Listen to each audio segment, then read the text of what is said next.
To eat or not to eat? That is the question. And yes, you heard it right.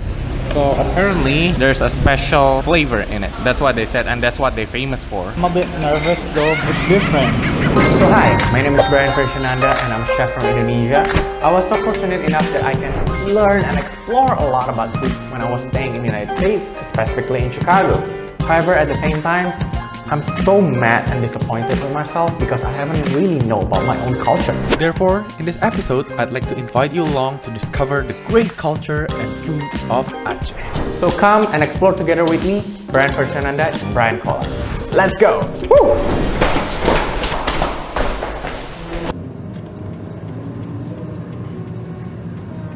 Okay guys, so now we are here in coffee Solong Coffee. They said that it's really unique and delicious, and yeah. Solong Coffee, one of the most famous and most visited coffee shop in Banda, Aceh. This coffee shop has been operating since 1974. Even our President Jokowi has come and visited this place. And I even got a chance to try to pour it, like, not really pour, it's like pulling. And every time the man always asks me like, are you still strong enough to hold it? And with my ego and with my smile, I just keep saying, yeah, I got this. Guys, good morning. We've arrived on the first location of the day. We need coffee to wake us up. The past today has been kind of sleepy day, huh? But fun day. It's kind of rough, but it's fun. But as you can see, we already tried to make it and it's really fun, yeah. It's heavy. Yeah, it's heavy. It's tricky. Yeah. It's tricky, I would say. It's really tricky because there's actually like somehow technique to it. You need practice to know when the coffee is right. Yes. Well, we've ordered 3 different kind of coffee over here. This is kopi Sanger. If I'm not wrong, kopi Sanger is basically kind of like coffee and condensed milk. Yeah. So it's more kind of like in Malaysia, it's teh tarik. Yeah, it's like tea and condensed milk, and then they pull it. But this one is more just like pouring the coffee, just like what you saw just now. And then we also did teh kocak telur. Telur is egg. So basically, inside here has an egg in it, and they pour some hot tea in it. So it's kind of cooked gently to make it more creamy. The last one is pea berry sange. I don't know what's pea berry. I asked, but I didn't understand. But I think, if you see from the menu, this is Robusta, this is Arabica. So maybe this is also it's coffee too, but the beans itself is like pea berry. Maybe. Yeah. Well, let's taste it. Kopi Sange. It's good. It's good. Like the flavor, like you get the bitterness from the coffee, the bitterness from the coffee, and then the sweetness from the condensed milk. So it's kind of balanced. But I thought it's gonna be creamier. I thought it's gonna be that sweetness that makes your tongue sticky and yeah. But it's not. Yeah, it's really light. It's really light. I like the foam on top. The foam is not too frothy. Yeah, like too much. You mean? Like also not like cappuccino or latte, right? That's soft, but it gives like air in the drink. Yeah. So the next one we're gonna try this teh talua or teh kocak telur. This glass costs like what? 16,000, which is like $1. Yeah. $1.20 maybe. Ooh, I'm a bit scared. Why? I don't know. It's just weird drinking coffee with egg. Yeah. Tea actually. Same thing.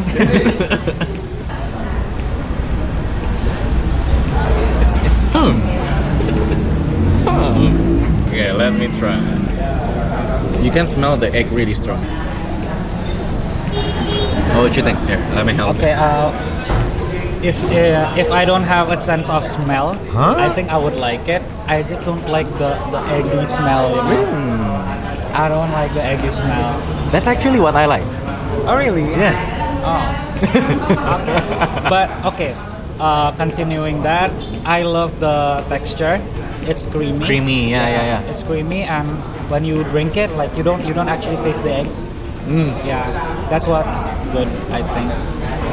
You don't taste the egg in terms of the aroma or in terms of the flavor? The flavor. Okay, yeah. Aroma is still there. Yeah, the aroma is still there. So yeah, apparently it's, I think in Sumatra Barat, in West Sumatra, when I was with Pak Adi, it's way thicker. Way thicker. Yeah, way thicker, and slightly sweeter over there. Most of them when I try, and this one is slightly watery, more watery. Yeah. It's not like super strong tea or coffee, but you can smell the tea and the egg at the same time, the flavor, the smell. But the eggy taste, not really, but it's more about the creamy feeling in your mouth. So it's kind of like that. And it's good, like not too sweet and not bland. So it's kind of good. But the I feel like it's just like thinner because like I think they put some water in it at the end. I'm not sure. Overall, what do you think with all the coffee? From all the coffee, this is interesting, but just interesting. I mean, I won't come back for more. Definitely not. Not the egg. Not the Not a egg. big fan of egg. But this too is my favorite because this is like every day in the morning I drink, and this is delicious. Yeah. I like it. I'm not a coffee guy. For me, coffee is just like to try and amuse me, not like an everyday needs that I need to drink. So like I like most of them, but I feel like if I need to compare the one that I drink in West Sumatra, I think I like over there better. But otherwise, it's really nice coffee for your morning breakfast and something like that before you start your day. I don't know, like it's not just the coffee, but when you come to the restaurant, it feels like okay, it's working day, because of The hustle and busy. the hustle, the busy makes it lifts your spirit. Yeah. Something like that. All right, we're gonna finish this and then we're gonna go to the next one. Fire, great ingredients, and great passion from the people that does it. I think those are the key elements of making great food, don't you think? However, we have arrived to our next location. Lembakri. Lembakri, another place that has been visited by our president, Jokowi. So Lembakri is kind of legend, and it only opened like from 10:30 in the morning until 3:30 probably. Yes, so let's see how it tastes and is it really that good, because it's kind of famous over here. When we arrived, we're so lucky that it's not a lunchtime yet. So we got a chance to see the beautiful process of their kitchen and get to see their beautiful wood stuff. It's so amazing. So this is what we've been waiting for half an hour-ish probably. I'm still assembling. So the concept is kind of like a padang, right? Yeah, Like when we Minang. came, when Minang, when we came, all the food came out. So this is the most famous one, the lamb curry, and then this is also freshly made out of the stove, ayam tangkap. And this is also interesting. Beef braised and then deep fried. Braised. And then deep fried after that. How Okay, do then you they- name it? Braised beef. beef. Fried braised beef. Braised beef is And guys, for some of you who are internationals, don't you ever drink this, okay? This is not for drinking. This is for your hands to wash. But if you want to drink it, it's you can, but take your own risk. Let's taste it first. Ooh. Oh wow. So they cook this 3 hours with wood. Man, I like this. You got the kick, the spiciness, the flavored spices, and the lamb doesn't smell because it's already covered with all the spices and everything. So it's really good, and it's tender. There's a type where like if you cook it too long, it's like there's no bite. Like there's still bite, but it's tender. But I feel if the meat is more fat in it, the intermuscular fat, I think it's gonna be better. Like in terms of fatty meat, like wagyu stuff. But it's already like really good.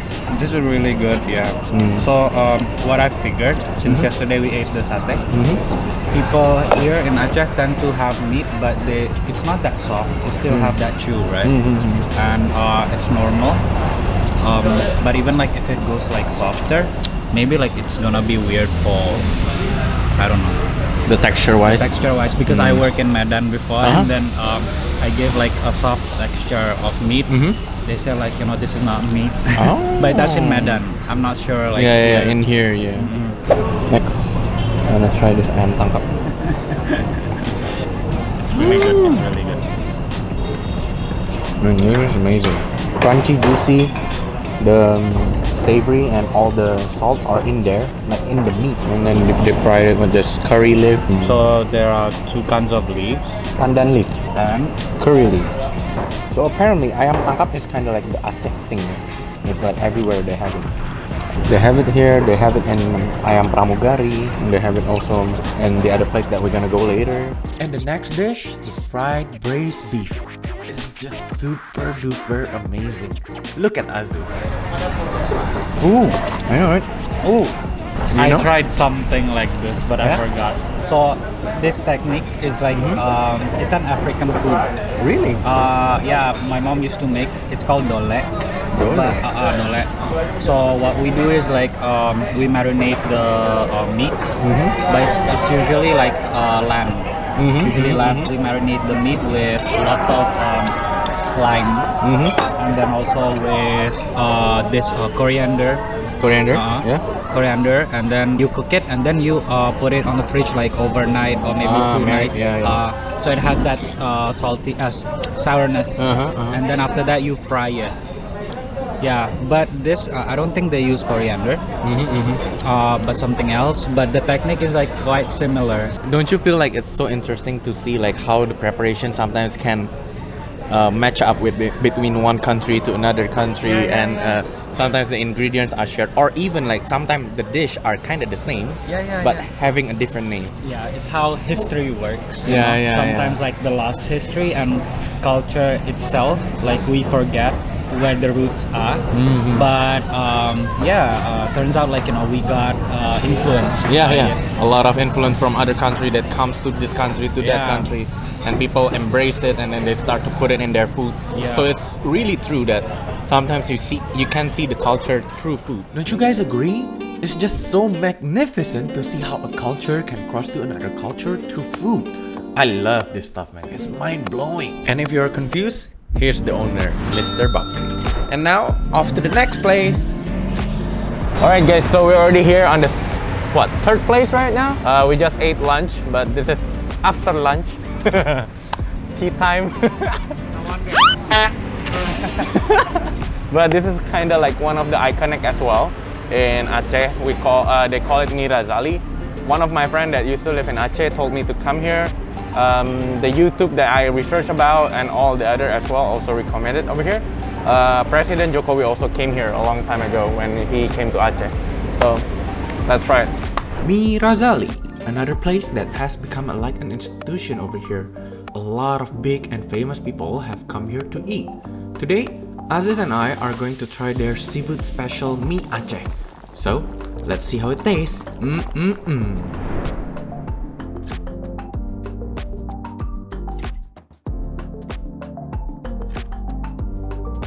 Okay, let's try this one. Again.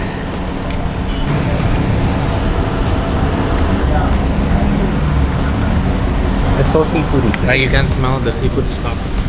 The Really shrimp. strong, yeah. Yeah. And this is like you're eating bumbu, it's the water reduced, and then it's very kental. What's kental? Creamy. It's very creamy, but the creamy is due to the bumbu, the herbs and everything. Let's try this crab.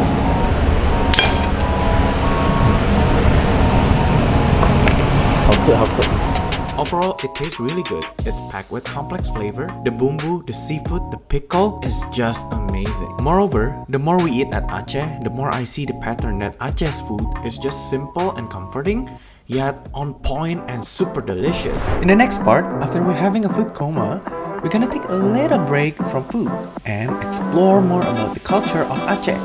We're going to visit the Tsunami Museum and the most exciting thing, the Baitur Rahman Grand Mosque. Yes. And of course, stay tuned for the special mie Aceh at the end. Do they really put some wheat in it? Well, I guess let's figure it out together in the next episode of Bryan Kolang. Cheers guys! And oh, don't forget to subscribe, okay? Bye!